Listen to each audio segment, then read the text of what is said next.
এক্সপোতে জলপরি এসে তোমরা কি জানো গাইস? এক্সপোতে জলপরি, আর জলপরি দেখতে গিয়ে কি কি হলো দেখতে থাকো।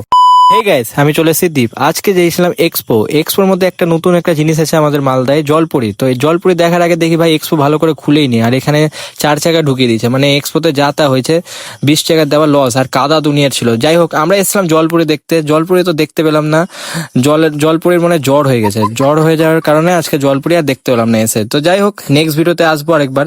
কিন্তু এবারকার এক্সপোটা মনে হচ্ছে অন্যরকম আর একটু ছোট। এক্সপো এমনি এমনি ঘুরতে লাগলাম আমরা সবাই মিলে, আমার বন্ধুরা গেছিলাম। তো ঘুরতে ঘুরতে দেখি যে ভাই এত কিছু এসে কিন্তু কিছুই চলছে না। আজকে আমাদের ভাগ্যই খারাপ, যখন কপাল খারাপ থাকে তখন।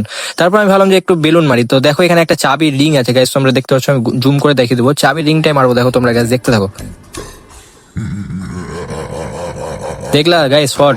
আমার শর্ট সত্যি বলছি নিশানে লাগে একদম। তারপর এখান থেকে একটু ফ্লেক্স করতে লাগলাম। আমি সবকিছু ফ্লেক্স করার পর দেখি যে আমাকে বললো আরেকটা চ্যালেঞ্জ দিল, কাটার চ্যালেঞ্জটা তোমাদেরকে আমি পরে দেখাবো। আর একটু নিজেকে একটু গর্বভাব লাগছে, কেন যে এত বড় একটা মারলাম চাবিতে। ভাই প্রাইজ দেওয়া উচিত ছিল, কিন্তু প্রাইজ দেয়নি।